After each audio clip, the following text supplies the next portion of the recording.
Hey guys, well, if you hit a hole and you hear a rattling noise, well, you might just need a set of these. These are sway bar end links. Now on my 2000 Taurus, a lot of times they have them on the front, but on my Taurus, this one here, well, these are on the rear, and it is time to replace them. They rattle when I hit a hole, and sometimes if you're going around a curve and you hit the brakes, the back wheel will bounce along the road, and of course these are bad. And you can see little rubber bushings there. They get wore out, and sometimes they just don't last very long. So we're going to replace these today on this beautiful Sunday afternoon in late February. A little chilly, but hey, at least the sun's shining. So let's get to it.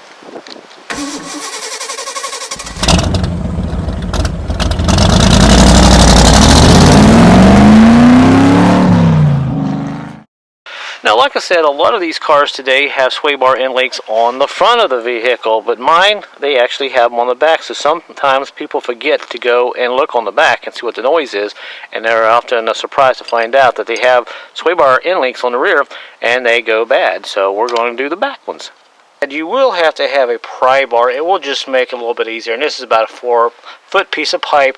Just pry down on that sway bar in order to get those links on. So make sure you have one of these before you start your job.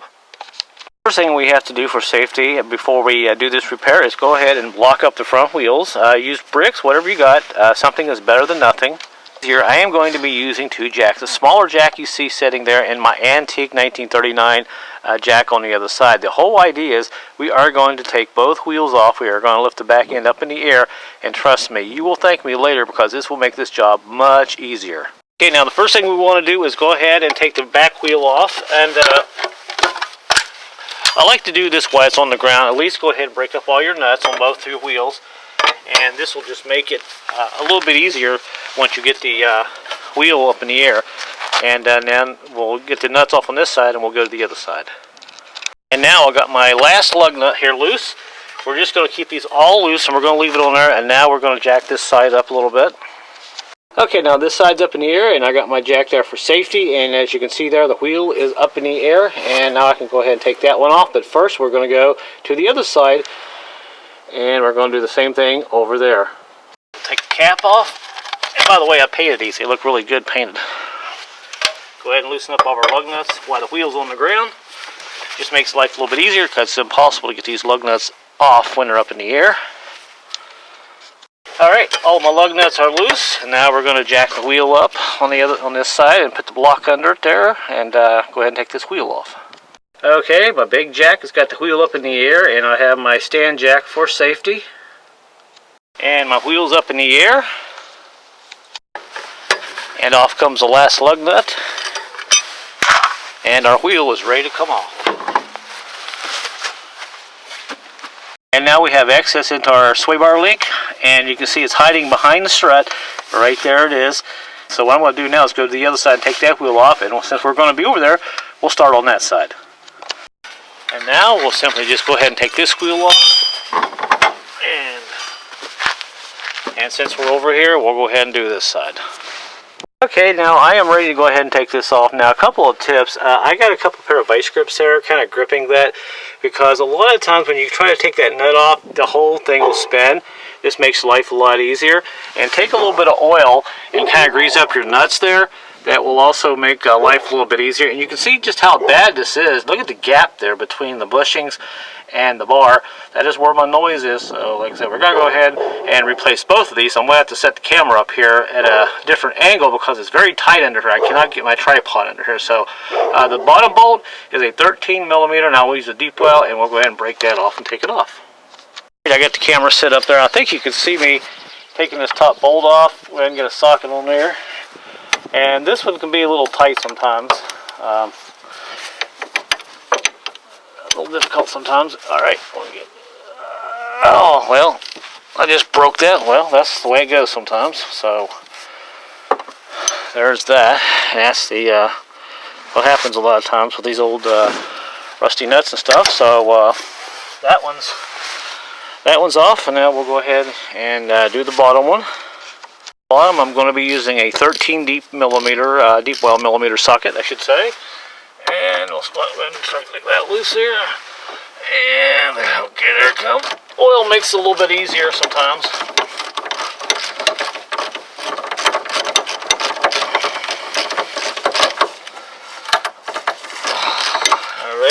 there, that's just about off.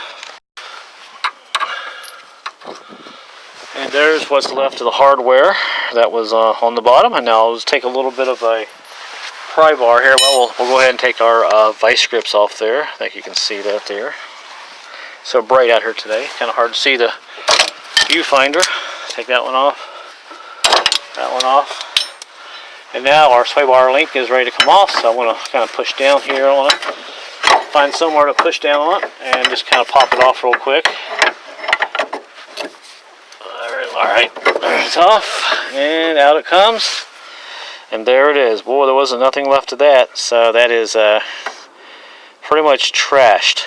You're still wondering, why did I take both wheels off and jack up in the air if I'm going to do these sway bar links, when a lot of people just do one at a time? Well, here's the beauty. If you take this side off and go to the other side and take the other side off, this will allow this whole arm to pivot up and down, and you can replace both of them at the same time. Because a lot of times, the way this is set up right here, from here to this point, those sway bar links, when you put them in, there's really not a lot of room to get them in there. So if you can just drop this down a couple of inches, this will solve that problem, and you'll be able to put your new links right in. So this is why we took both wheels off on the car. It'll just make our job a lot easier. But hey, if you want to just do one wheel at a time and force them in, knock yourself out, let me know how that goes. Now let's go to the other side. Okay, and now we are on the driver's side, and you can see just how rusty those bolts are. I put a little oil in there. At this point, it doesn't matter if I break them because they are trashed. And there's the bottom one. And now we're going to go ahead and get our 13 deep well and break these babies off and get ready to put our new ones on. Now I got my vice grips kind of gripping the sway bar link there, so this will help me break that bolt loose up on the top. And now we'll go ahead and break this loose. I'll try to keep my hand out of the way of the camera shot there. Yeah.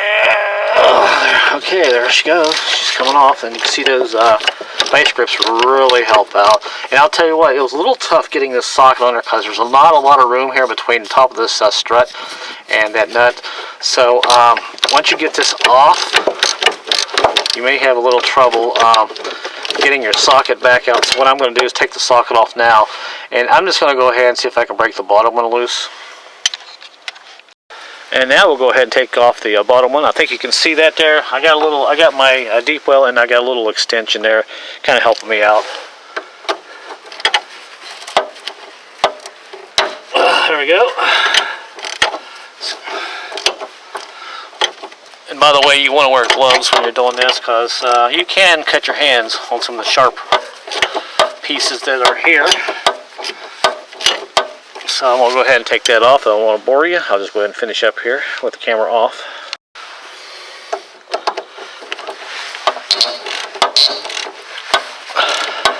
That bolt, that nut is on there tight.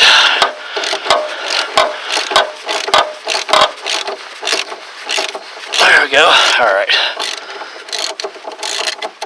Wow. Alright.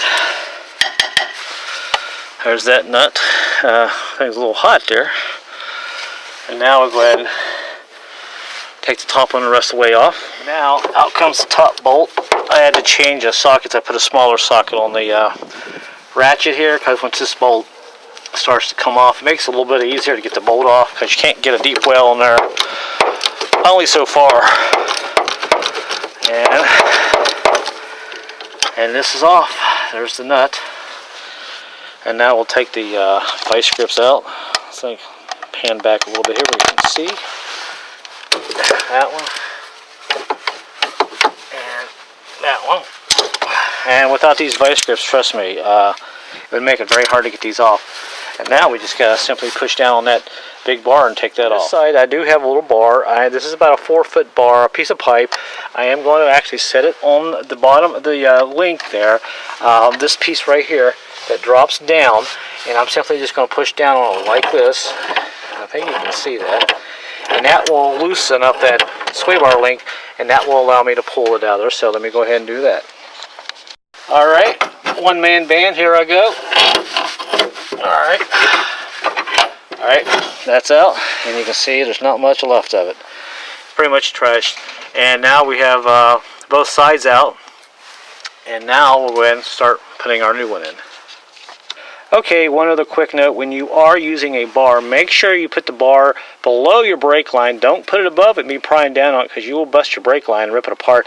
And just kind of figure out what's best to push down on your sway bar in order to get the sway bar links unhooked from the sway bar. Make sure you get your bushings in the right order. The sway bar link would go right about there, but you notice that's too much of a gap, so I had to actually turn one of these upside down, and that made the gap pretty reasonable. And if I would turn it around like this, well, that's not going to work, because it's not going to go up through the eye hole in the sway bar. So you may have to fool around with your bushings, figure out which works best for you, or consult your manufacturer's instructions on the bushings. Alright, well, here's our new one. We'll go ahead and stick it on there, and pretty simple to do. And we'll go ahead and put the bottom one in first. I left the rubber part and the washer on there, and if I do the bottom first, it'll make it a little bit easier. Things won't fall off as I'm tightening things up here with one hand. And we'll just kind of snug tight these for now, kind of get them started. And now what we'll do, we'll take our bar again, our little pry bar, stick it back in here, and now I've already got this top one here, got the bushing on it, and I got the washer set up, so we'll just push down on this, and we'll slide it in the top of this here.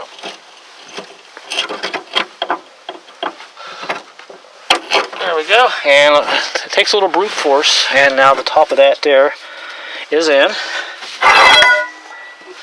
And now we'll put our washer on the top, and our nut, and we'll kind of leave it loose for now, and we'll go do the other side. So this side is on. Now we'll go ahead and do this side. I got the bottom kind of started there. I don't have the bolt very tight, I should say. And now I'll go ahead and get my pry bar, and we'll push down on the bottom of this and start the top of it into the top of the strut there. Okay, now I got my bar back into there, and like I said before, what I'm aiming for is to put this guy here right up to this hole on the that's on the strut there. So let me go ahead and push down on the bar and do this with the other hand. Alright, 1, 2, 3, and there it's in. So like I said, if you have a bar, it makes it, you really do need a bar to do this. It makes it a lot easier, and my sway bar links, they are in. All I have to do now is go ahead and tighten them down. So it wasn't really too bad of a job. Okay, now this side is done. Like I said, these are only a 13mm deep well, and I just use my pair of vice grips just to kind of keep it in place. Although there is a place right there, you can put a small wrench on to keep it from turning. And these babies look much better already, so now all I gotta do is go to the other side and tighten it up. Alright, sway bar links are on. I think you can see that. There's the top of it, and down there is the bottom. And this top bolt up here, it's a little tough to get into, so I used a little 13mm angled wrench to tighten it up, because you really don't have a lot of room on the top of there for a deep well, because it always hits the bottom of that strut there, and kind of gets in the way. So let's go to the other side. You can see it's on there too, got the new nut, and on the bottom you can see the brand new bushings, and it should ride a lot better. At least the noise should be gone. So now we'll go ahead and stick the wheels on, and we'll take it for a spin and see how she sounds. Okay, boys and girls, I'm happy to report my noise is gone. Nice and quiet. As you hear me hit those bumps back there, that took care of the problem. So like I said, my noise is gone, and the noise was just more annoying than anything else. I mean, I know you could live with it, but for me, I like my car nice and quiet. And there were some big holes, and you can see it's nice and solid, no more noise as we drive into the sun. So I'm happy it's done, and hopefully this will help you guys out if you're going to replace your rear sway bar link ends. And I picked those up for, I think, $20. Bought them online, free shipping, so it was no problem whatsoever. They were actually fairly reasonable. So thanks for watching, and hopefully you liked the video. Subscribe and like and all that. And until my next project, I will see you then. Later.